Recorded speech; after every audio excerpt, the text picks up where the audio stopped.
जय हिंद भावी शिक्षकों। अभी ऐसा लग रहा होगा कि जो कुछ पढ़ा है सब मिक्सअप हो रहा है, कुछ याद नहीं हो रहा। कितना भी रिवीजन कर लिया लेकिन अब उन चीजों को सोचने बैठते हैं तो कुछ याद ही नहीं आता। हो रहा होगा ऐसा, सबके साथ होता है, डोंट वरी। कितनी भी बड़ी तैयारी कर लो आप, यूपीएससी कर लो, आरपीएससी कर लो, आरएएस कर लो, किसी भी तैयारी कर लो, हमारे ग्रुप में तो सब तरह के बंदे हैं। आरएएस की तैयारी करने वाले भी, आरएएस क्वालिफाई करने वाले भी, एसआई वाले भी और यूपीएससी वाले भी। सबकी कॉमन प्रॉब्लम होती है। सबके साथ होता है ऐसा कि आप कुछ पढ़ते हैं, बहुत लंबे समय से आपने तैयारी की है, लेकिन लास्ट टाइम पे आते तो ऐसा लगता है कि सब मिक्सअप हो रहा है, कुछ याद नहीं आ रहा। ऐसा लगता है कि शायद कुछ याद है ही नहीं।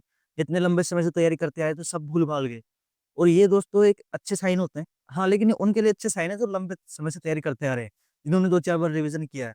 उनके लिए नहीं जो अभी बरसाती मेंढक की तरह निकल के उभरे हैं महीने 2 महीने से और वो ये दावा करते हो कि हमें सब याद हो जाए, ऐसा पॉसिबल नहीं।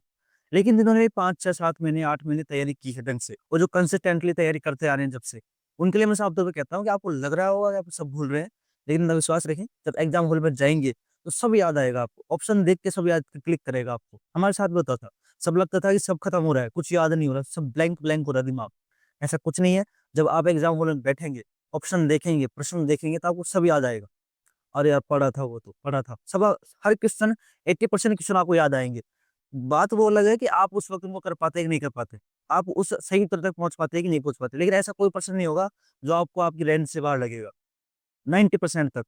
उस वक़्त ये चीज़ मैटर करेगी दोस्तों कि आपने उस टॉपिक को कितना अच्छे से रिवीज़न किया था। क्लिक करेगा आपके, आपको ये भी लगेगा कि मैंने पढ़ के आया था मैं ये। लेकिन वो सवाल जब भी सॉल्व होगा जब आपको पूरी तरह से वो याद आ जाएगा। और पूरी तरह से याद आने के दोस्तों सबसे ज़रूरी है कि आपका रिवीज़न बेहतर हो। इसलिए मैं कहता हूँ कि अंत में आप सिर्फ़ रिवीज़न करें बस। कुछ भी नया पढ़ना पड़े, सब याद आएगा।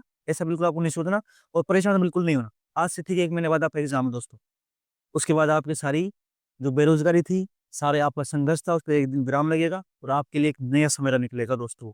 नई साल का 2026 के आपके संघर्ष का वो आखिरी साल होगा। ठीक है साथियों, बिना परेशानी आपको तैयारी करते रहना बस।